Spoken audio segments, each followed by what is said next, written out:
back to Unibot.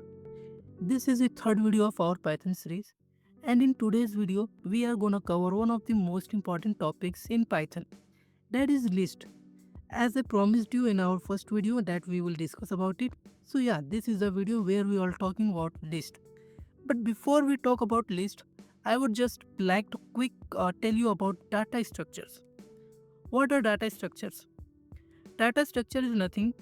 If we have a data, there could be multiple way of storing it.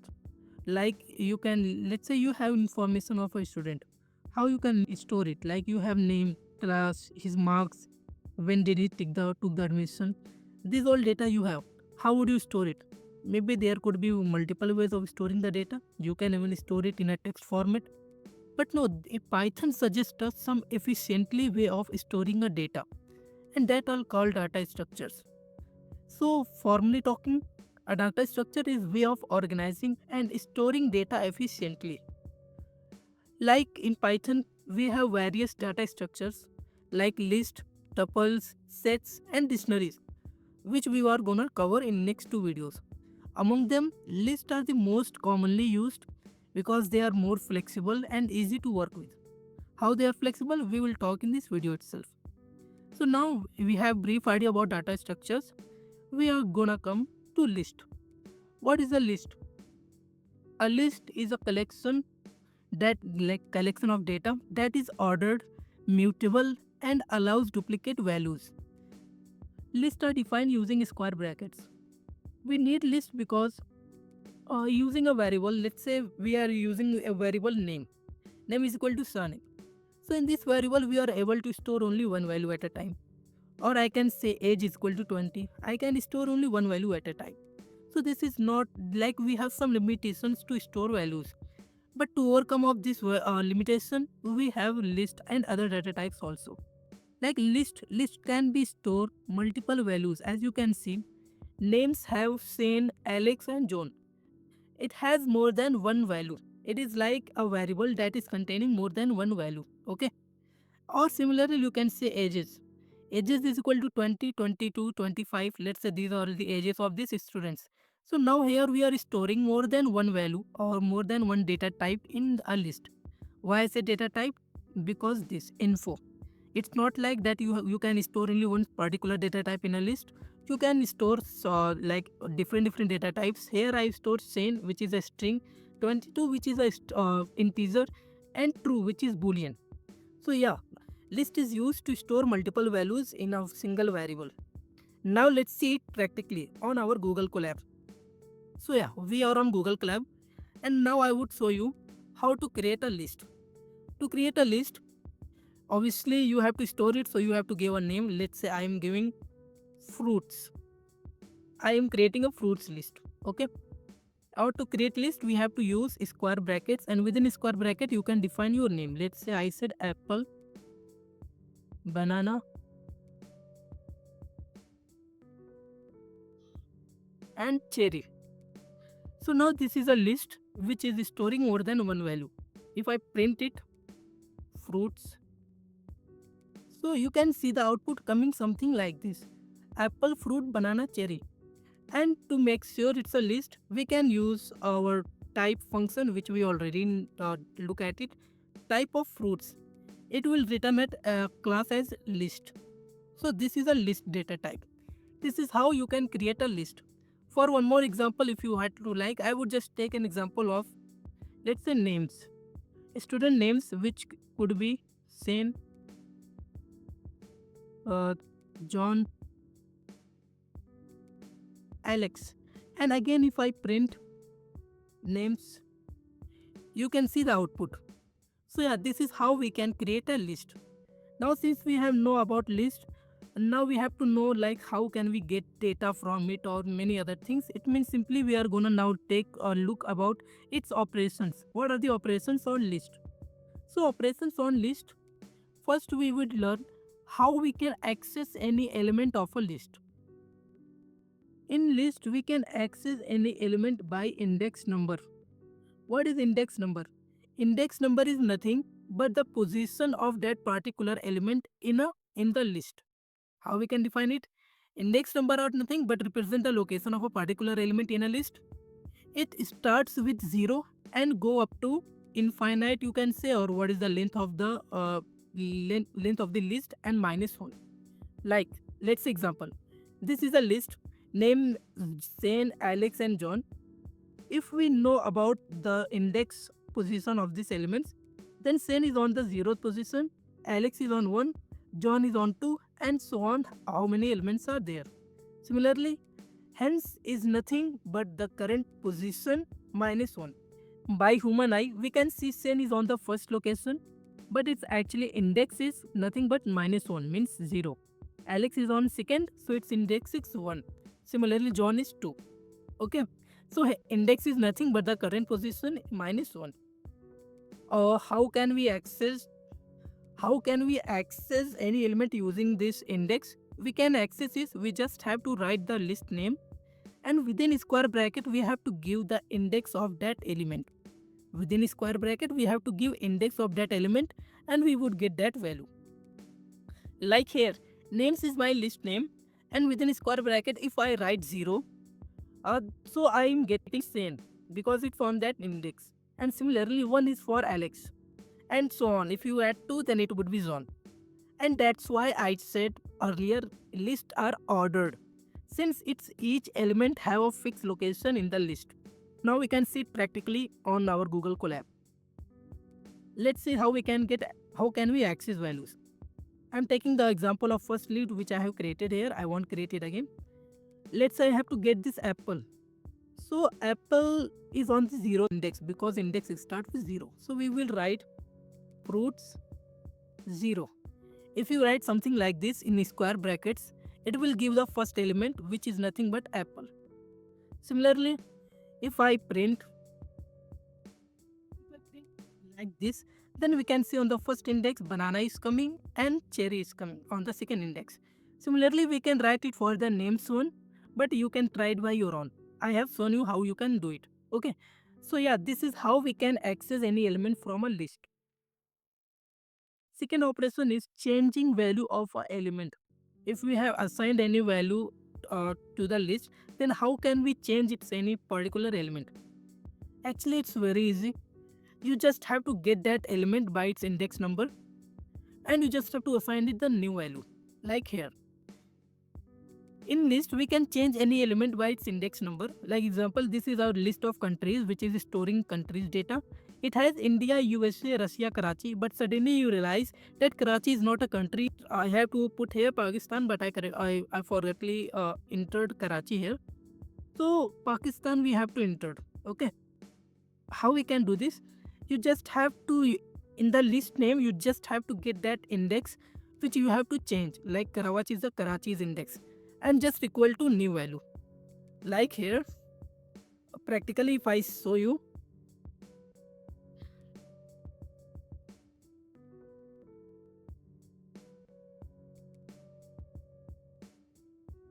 okay, now we have to change this Karachi to Pakistan.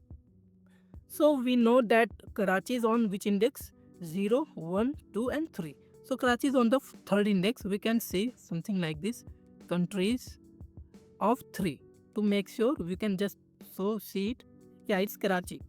And to change it value, just have to use equal to and whatever value you have to assign it. Let's say here Pakistan.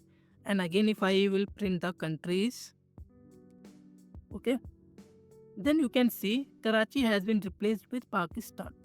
Okay, so this is how you can replace any value just using it index. And I would like to just show you one more example for more clarity.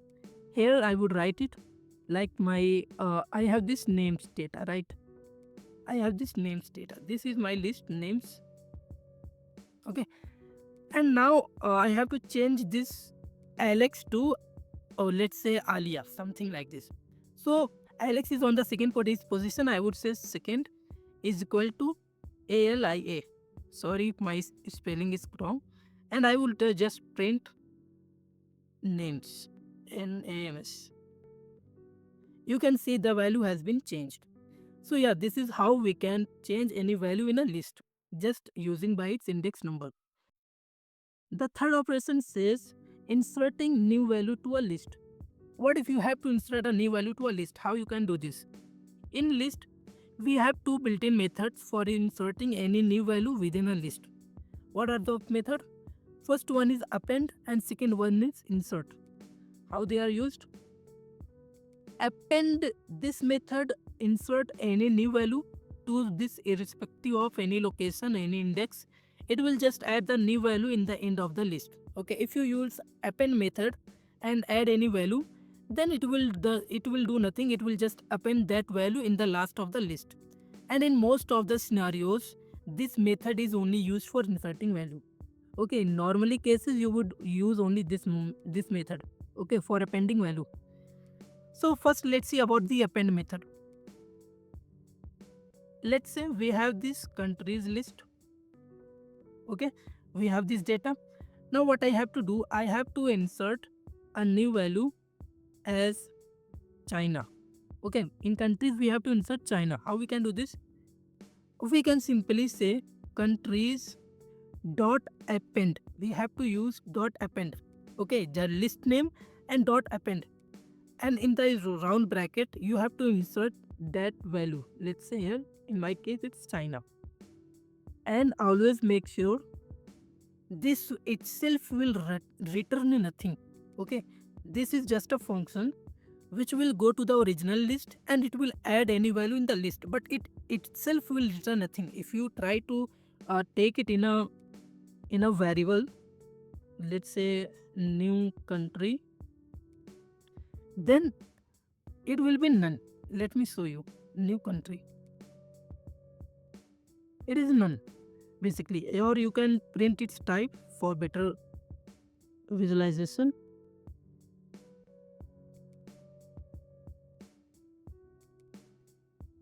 You can see it's none type. It means this method append and some other method I will discuss later, they itself return nothing. They will just go in the original list and whatever you have asked him to append, they will append there, but they will return nothing. Okay, so this you have to keep in your mind because in projects some people forget about it and they face some issues. So, and if I print the country, so you can see it has been inserted 3 times because I run the same list 3 times. Okay, so forget about it. It means we can insert value using the append method and this method would itself return nothing. Okay, now we can see the second method for inserting a value, and the second method is insert. The method insert any new value or append any new value at a particular index. In some rare cases this is used. Okay, when you want to the new value insert at a particular position, then we can use insert method. Like I'll show you example. I am creating a numbers list. I said 1, 2, 3, 4, 5, 7. And then I suddenly remember after 5 it should be 6, not 7. So I have to change this 7. So we have to insert 6 after 5. Okay, we have to insert a value 6 after 5 because we have missed it here. How we can do this? I would just say simply numbers dot insert,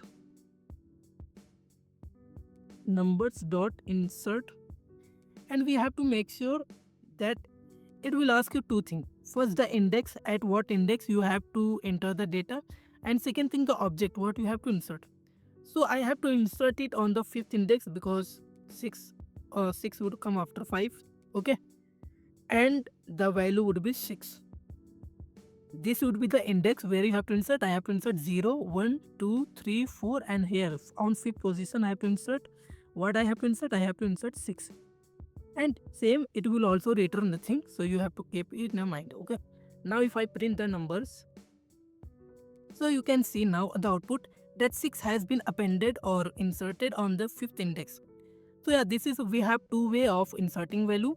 Mostly we will use append, which will always insert the value at last irrespective of any index, and we have insert, which will insert the value at a particular fixed location that is given by the users. So now we can move forward to next operation, and the fourth operation is deleting or removing item. Okay, we know now how to insert, but what we have to delete? Like in our cases, we accidentally insert 3 China. What if we have to delete it?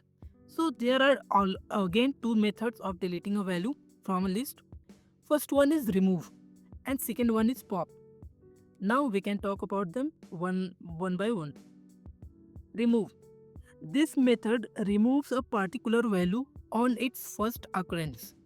Hence, here we use directly the element name which need to be deleted.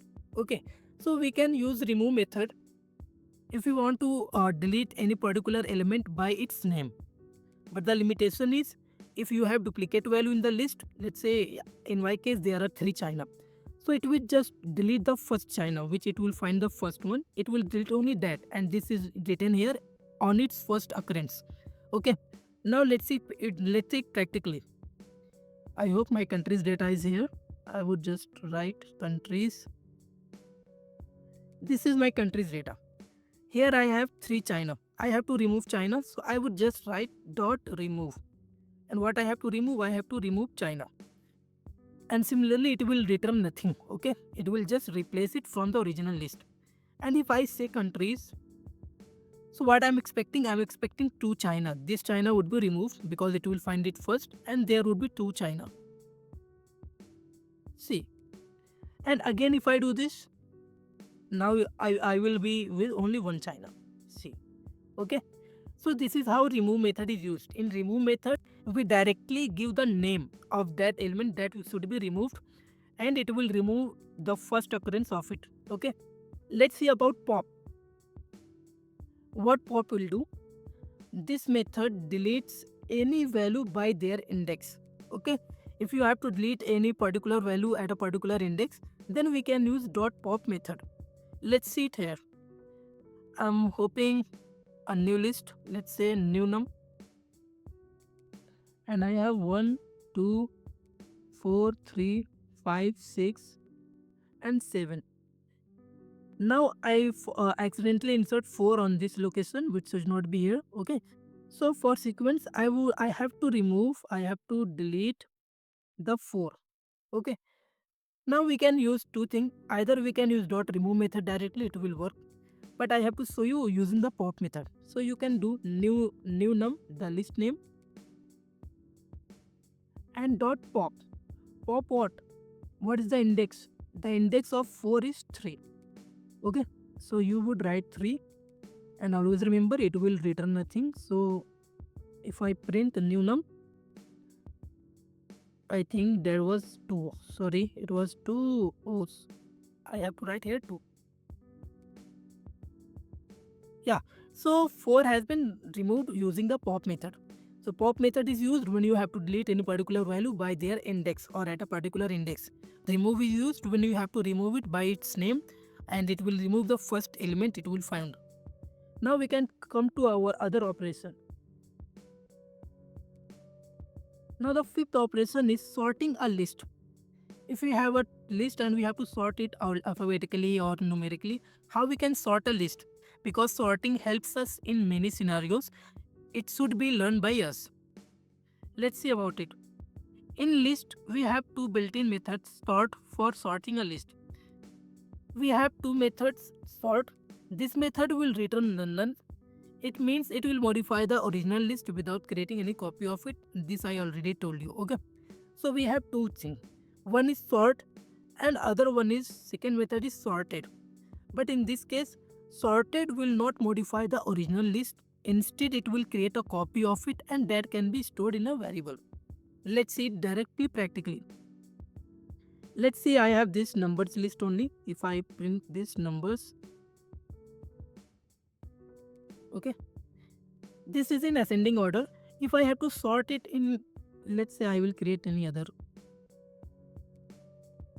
I am creating a list which won't be sorted 1 3 5 6 8 4 8 4 and 10. This is a list. Okay. It obviously it's not in sorting order, neither in ascending nor in descending. Now we have to sort in ascending order. We have two methods. Either you can use this list name and dot sort. If you use this dot sort, the only difference is it will return nothing. Okay, it would directly modify the original one. So if I do like this, what will happen? It will return nothing. But if I again check the numbers, then it is sorted. It is sorted in by default ascending order. What if you have to sort it in descending order? Then you can here say reverse is equal to true. If you say reverse is equal to true, then it would just directly sort it in descending order. So this is what sort. But if I discuss about this sorted method, again if I see these numbers, this numbers is sorted in descending order. Now I have to sort it in ascending order but using the second method. For using second method, you don't use dot. It's not a method, it's something, a function.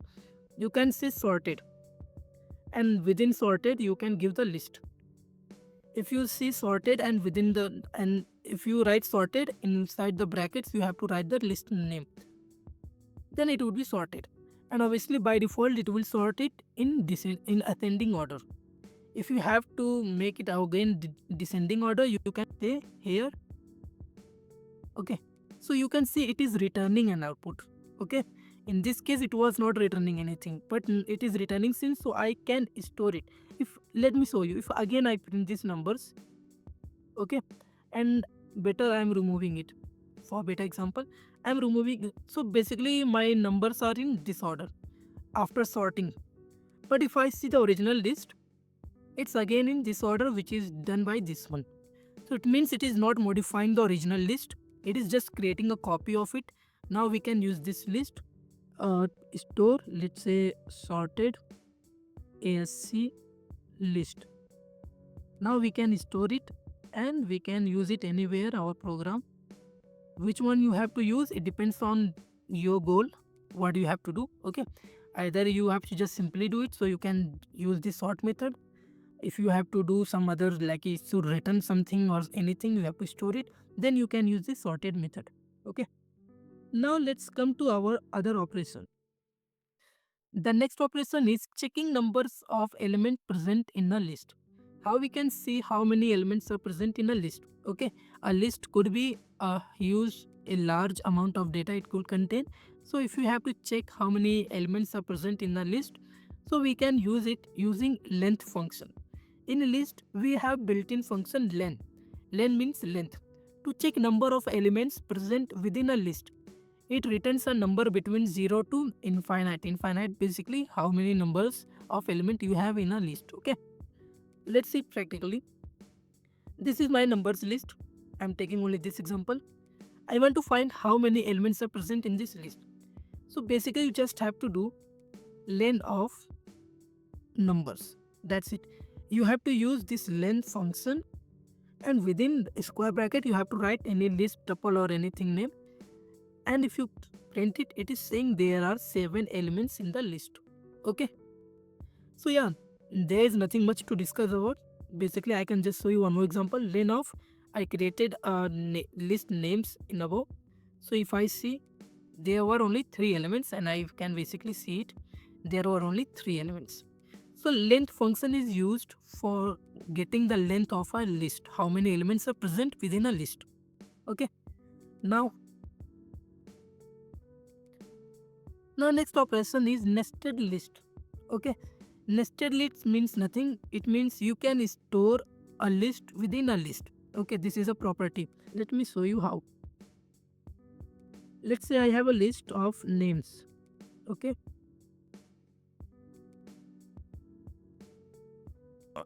this is the list, and I have another list of classes of them, 12, 10, 11.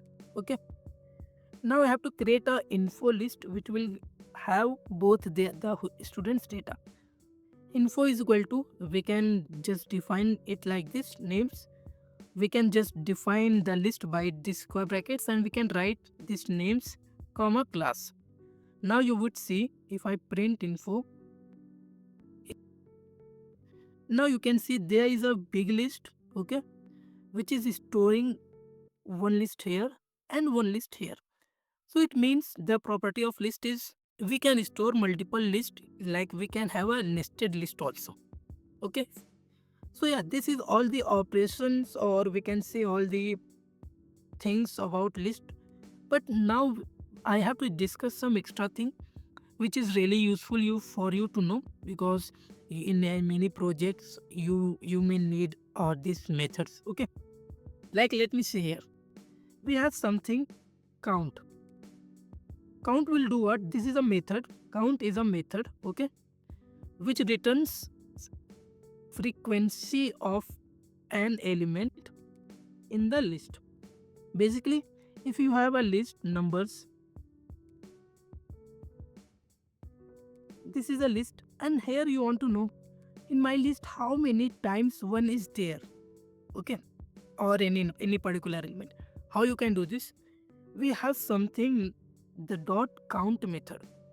You have to use this list name and dot count. Within the count, you have to mention what you are looking for, the value. Let's say I'm saying I am looking for 1. How many times 1 is there in my list? So you can see it's returning 2. It means there are 2 times 1 is present in the list, and yeah, we can see one is here and other one is here. If I write 2, it would say 2 is also only 2 times in this list, okay. And similarly I can check about 5. It's also 2 times. 8, so it is only 1 time, you can see here. So count method is used when you have to count the frequency of a particular element in a list. This could be useful in many scenarios, so I'm just telling it like a bonus. And the second thing that I would like to tell is knowing index of a element in a particular list. Element in a particular list. Now, will we always count the index? Okay, this element is on what index, so we will count? No, basically we won't count. Okay, everyone knows practically there could be thousands, millions of data in a list. Okay, we won't count for any particular element on what index it is located. So for that we have an index method. Let's say this is my numbers. This is my numbers list. I have to count the index of, let's say 8. At what index it is present. If I said dot index, I said 8. What is the index of 8? It would say it is on the 10th index. Okay. But what if I said, this is my list. What if I say 1? Where is 1? Since there is more than one value for 1, what it would return? Let's see. I say what is the index of 1? It would say 0. Because just like remove, it will just check the first occurrence. If it finds that particular value, it will stop. Okay. It won't go if you have more than one value. So it won't return everyone's index. It will return the first value's index. Okay. Like this one more example. Name state I have. If I say dot index of, what is the index of John? It would simply say what? It is present on the first index. So yeah, this is all I have to talk about in the list. And in coming videos, I will talk about other data structures like tuples, sets, and dictionary. Okay. So yeah, if you found this video helpful, don't forget to like, share, and subscribe to Unicode for more amazing Python tutorials. See you in the next video. Happy coding.